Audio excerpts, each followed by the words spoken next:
সোনা বাবু, এই সময় এখন 2026 চলে, এটা 90-এর দশক না। এটা এই সময় পারবে না তোমরা, সেই সময় চলে গেছে।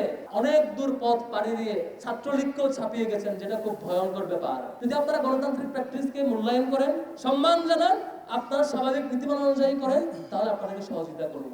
গত 3-4 দিন ধরে ছাত্র দলের নাটক দেখে দেখে আমি মাঝে মাঝে হাসি, আফসোস হয় ছাত্র দলের জন্য, খুব মায়া হয়। তারা মনে করেছে এটা 90-এর দশক, 90 সালের পরে যেমন করে গণরম গেস্টমের সূচনা করেছিল, তারা মনে করেছে এবার বোধহয় আবারও পারবে। তারা মনে করেছিল 90-এর দশকে যেমন করে ন্যারেটিভ উৎপাদন করে সবকিছু নিয়ন্ত্রণ করে যেমন মন চায় তেমন করে সন্ত্রাসের রাজ্য কায়েম করেছিল, তারা ভেবেছে তেমনটা আবারও পারবে। তারা মনে করেছে ছাত্রদল প্রতিষ্ঠা হওয়ার পরে, সে জিয়াউর রহমান প্রতিষ্ঠা করার কিছুদিন পর থেকে 5 বছরের মধ্যে শত শত শিক্ষার্থীকে হত্যা করে যে পারবে, সেটা বোধহয় এবারও পারবে। ক্ষমতায় বিএনপি গেল, যাওয়ার পরে অনেক চেষ্টা করলো, 1 মাস 1.5 মাস চেষ্টা করে দেখলো বিশ্ববিদ্যালয় নয়, সারা বাংলাদেশের একটা কলেজও তারা দখল করতে পারলো না। তারা হতাশ হয়ে তারা কি আইডেন্টিফাই করলো? তারা আইডেন্টিফাই করলো একমাত্র ছাত্র শিবিরের কারণে তাদের পক্ষে ক্যাম্পাস দখল করা সম্ভব হচ্ছে না। আমি কোনো রকম মিল খুঁজে পাই না। চট্টগ্রাম সিটি কলেজে ছাত্র শিবিরের ব্যানার ফেস্টুন থাকলে ছাত্রদলের সমস্যাটা কি? কেন এটা খুলে ফেলতে হবে? কেন ব্যানার ফেস্টুন নিয়ে বিচার দিলে অধ্যক্ষের কাছে, তারপর আক্রমণ করতে হবে? কেন ডেমোক্রেটিক প্র্যাকটিস হিসেবে এর প্রতিবাদে 4টায় বিক্ষোভ মিছিল দিলে সেই বিক্ষোভ মিছিলের নির্ধারিত রুটে গিয়ে ছাত্রদলকে আক্রমণ করতে হবে?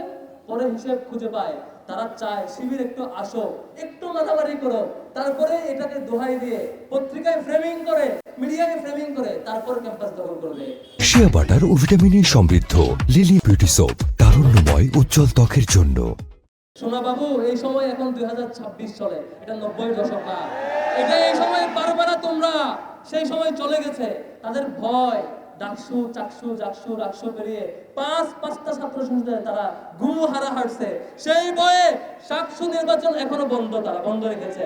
শিবিরের বিরুদ্ধে যা মন চায় মিছিল করে, কিন্তু আক্রমণ করবেন না, মিনিমাম ডেমোক্রেটিক প্র্যাকটিস মেইনটেইন করবে, ঠিকঠাক মতো 5টা বছর শাসন করবেন।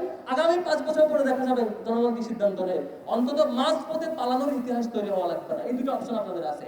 যদি আপনারা দ্বিতীয় পথ অবলম্বন করেন, যদি আপনারা গণতান্ত্রিক প্র্যাকটিসকে মূল্যায়ন করেন, সম্মান জানান, আপনারা স্বাভাবিক নীতিমালা অনুযায়ী করেন, তাহলে আপনাদেরকে সহযোগিতা করব। আর যদি বিপরীতটা করেন, জুলাইয়ে দেখেছেন আমরা কেমন করে ফেসিবাদ বিরোধী লড়াইয়ে ছিলাম, আপনারা আমাদের সহযোগিতা ছিলেন। প্রত্যেকটা স্ট্র্যাটেজি আপনারাও জানেন করে ফেসিবাদের বুক ঘাট ধরে টেনে নামাইতে হয়, সেটা আপনারাও দেখেছেন। আমরা সেটা আবারও অ্যাপ্লাই করতে হবে, বুঝতে পারে। সুতরাং সাবধান হয়ে যান। আপনাকে অনুরোধ করব, কাজ করেছেন গত কয়েকদিন, কালকে যে কাজ করেছেন থানার মধ্যে গিয়ে ওসির রুমে আইনি সহযোগিতা চাওয়া একজন শিক্ষার্থীর আক্রমণ, সেটা আওয়ামী লীগ 15 বছর বিশ্ববিদ্যালয়ের ইতিহাসে সেটা করে নাই। তারা করেছিল বাইরে আক্রমণ করেছে, এখানে আক্রমণ করেছে, থানার ভিতরে ওসির রুমে আক্রমণের ইতিহাস আমরা দেখি নাই। আমরা দেখি নাই সাংবাদিকদেরকে একেবারে সংঘবদ্ধ আক্রমণ করা। আপনারা অনেক দূর পথ পাড়ি দিয়ে ছাত্রলীগকেও ছাপিয়ে গেছেন, যেটা খুব ভয়ঙ্কর ব্যাপার।